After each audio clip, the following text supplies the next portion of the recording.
आपण पाहताय महाधुरळा.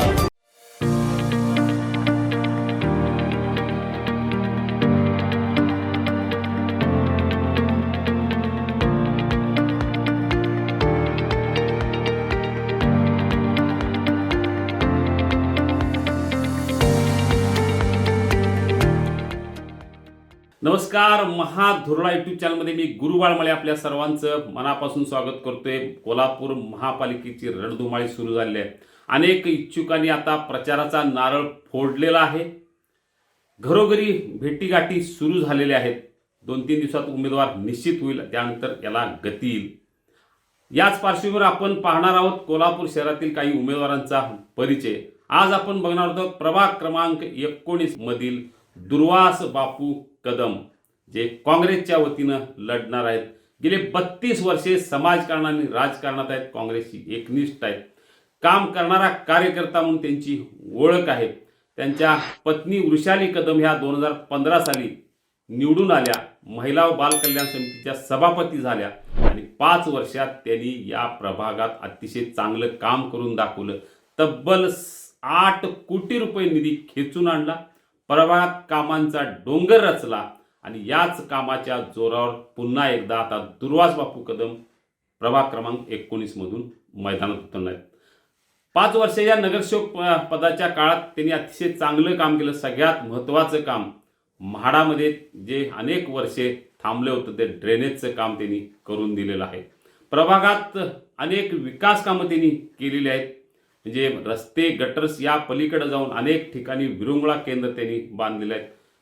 तेही स्वखर्चानं. जे स्वखर्चानं अनेक ठिकाणी बगीचे बांधले.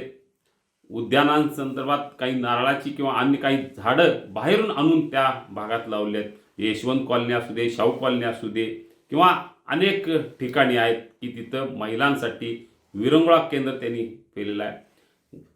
वॉकिंग ट्रॅक सुद्धा त्यांनी काही ठिकाणी बांधले आहेत. म्हणजे 10 ठिकाणी जे ओपन पीस होते, अस्वच्छ होते महापालिकेचे, ते स्वच्छ करून तिथं जिम त्यांनी ओपन जिम 10 ठिकाणी सुरू केले. सगळ्यात महत्त्वाचं थेट पाईपलाईनचं जे काय पाणी आहे ते प्रत्येकाच्या घरापर्यंत जावं यासाठी पाईपलाईन त्यांनी करून घेतलं आहे. गॅस पाईपलाईन सुद्धा प्रत्येकाच्या दारात त्यांनी पोहोचलेलं आहे. झोपडपट्टीत ड्रेनेजची व्यवस्था केली आहे. सगळ्यात महत्त्वाचं, अनेकांना वाटतं की झोपडपट्टीत ड्रेनेज नाही, पण त्यांनी मात्र आपल्या प्रभागातील प्रत्येक झोपडपर्यंत ड्रेनेजची व्यवस्था केलेली आहे. ताराणी कॉलनीतला 110 घरांचा प्रश्न जवळजवळ 53 वर्षे रखडलेला होता. तोही प्रश्न त्यांनी सोडवला आणि सगळ्यांच्या नावावर त्यांची घरं करून दिलेली आहेत.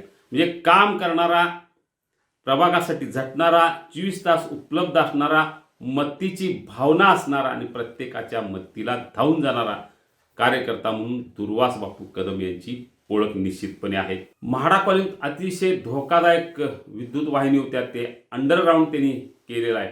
त्यामुळं काम करत असताना सगळ्यात आणखीन एक महत्त्वाचं त्यांनी काम केलं आहे की सावित्रीबाई फुले हॉस्पिटलमधले जे काही वॉर्ड होते ते अतिशय धोकादायक होते. त्या वॉर्डला 60 लाख रुपये देऊन सुधारणा केली. पंचगंगा हॉस्पिटलची सुद्धा सुधारणा केलेली आहे.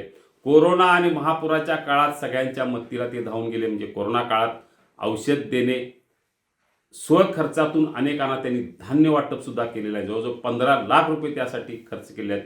विशू पंढरीमध्ये त्या सगळ्यांनी मदत केली. त्यामुळं एकदम चांगलं काम त्यांनी केलेलं आहे.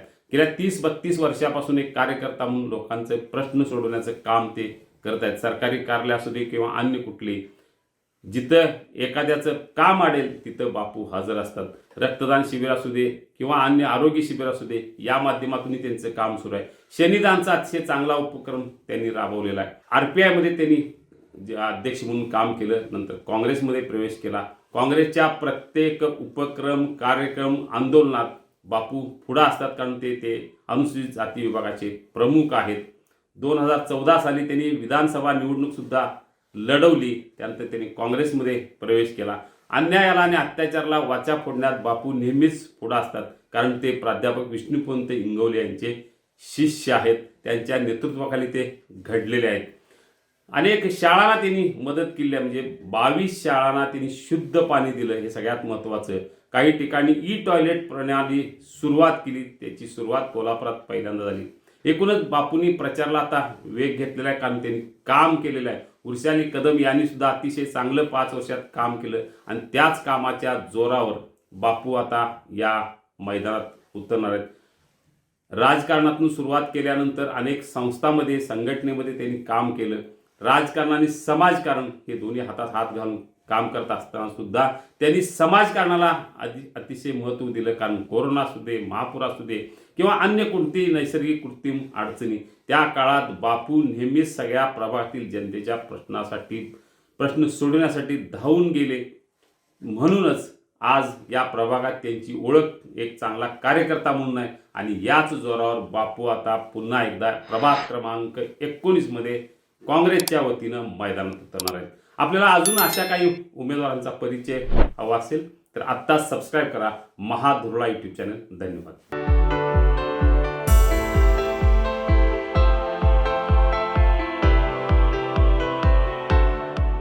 हे आहे गोकुळचं श्रीखंड. अगदी जिभेवर रेंगाळणार. जिभेवरच नाही तर मनावरही रेंगाळणार. गोकुळ श्रीखंड, मनावर रेंगाळणार.